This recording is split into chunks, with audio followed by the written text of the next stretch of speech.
Yeah, we're at Voice 2012, and this is John Florian from VoiceOver Extra, and I'm here with Jim Alburger. Jim is co-producer of the show. It's an amazing event in Anaheim, California right now. Jim, congratulations for putting on such a successful event. Well, thank you. There's so many folks here, hundreds and hundreds of voice actors from all over the world.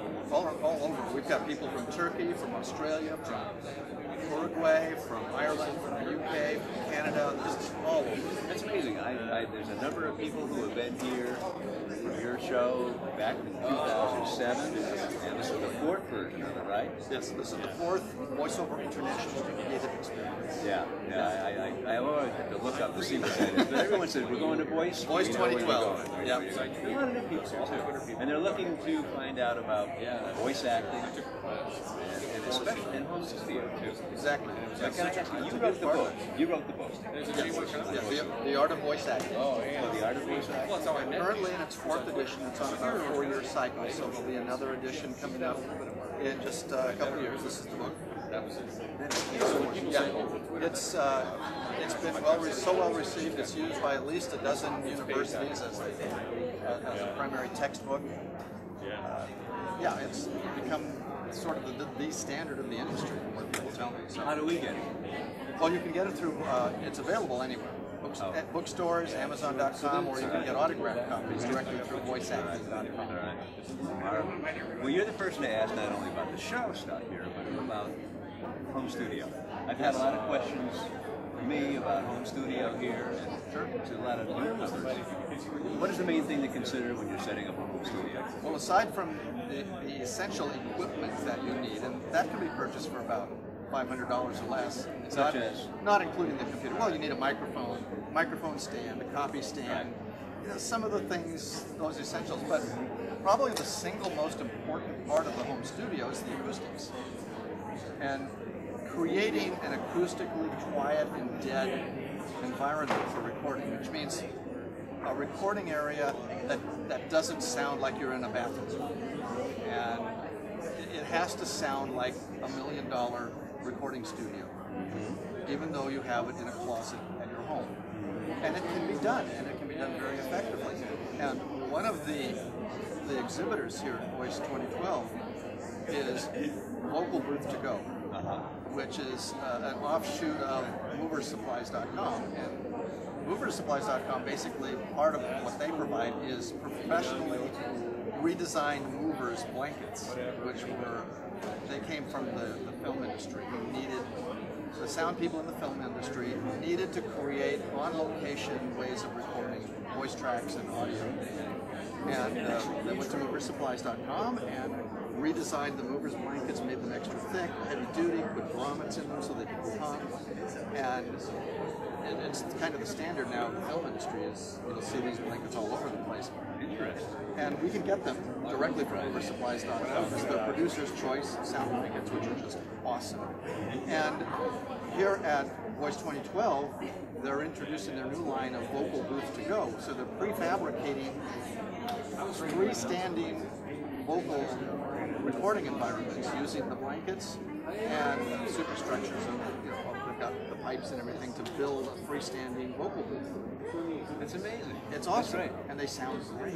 That's right. In fact, I'm using the blankets in our studio, our Voice Acting Productions studios, and we built for my partner Penny Abshire. At her home, for her home studio, we used some of the Mover Supplies Producer's Choice sound blankets, and we basically use the grommets. I just screw some screw hooks into the ceiling, hang the blankets, and we create a 4x6 recording space.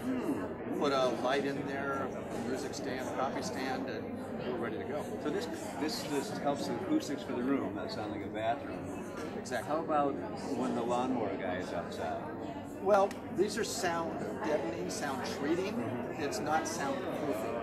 Okay. To soundproof, it's going to cost a whole lot more. Okay. Because then you start getting into having to put up additional walls and getting into expensive triple pane, quadruple pane glass windows to really kill the outside sound.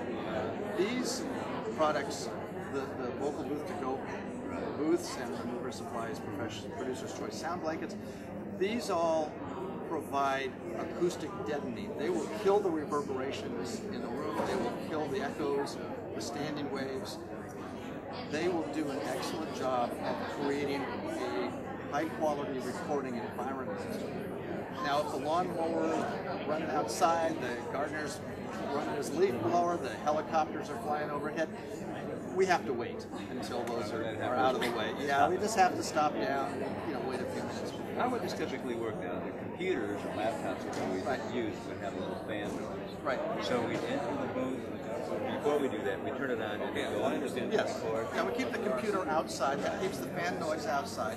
That's not enough noise to become a problem. And the blankets completely deaden and kill that sound so that none of that noise gets in. That's not loud enough. It's the loud, low-frequency rumbles from the leaf blowers and helicopters. That's the kind of stuff that matters. I've heard a concept also about live sound. They mentioned deadening sound.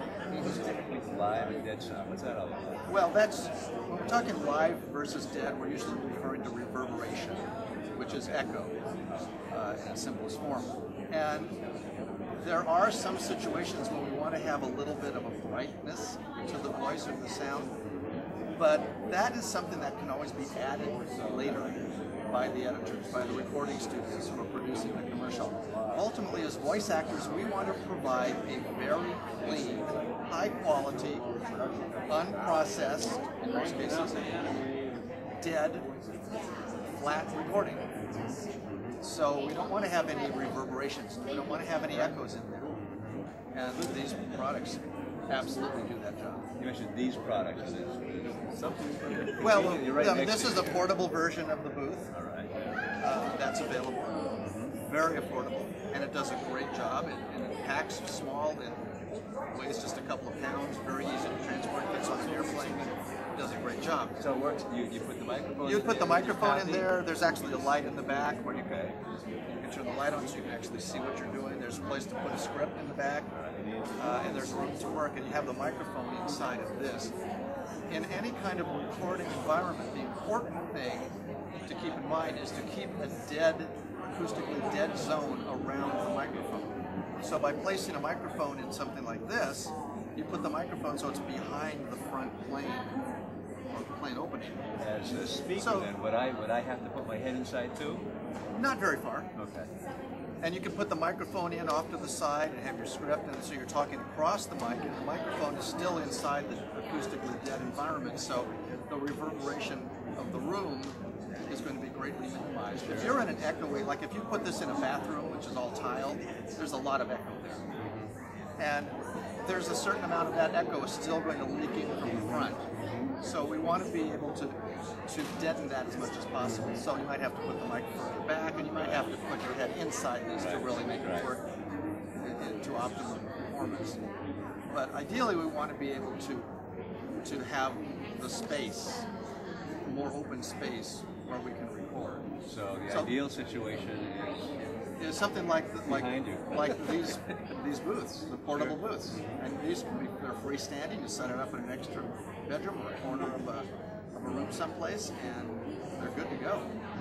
The portable version is really designed more. It's portable, so it's designed if you're traveling, if you have to be traveling and you're going from hotel to hotel. These things work extremely well in a hotel room.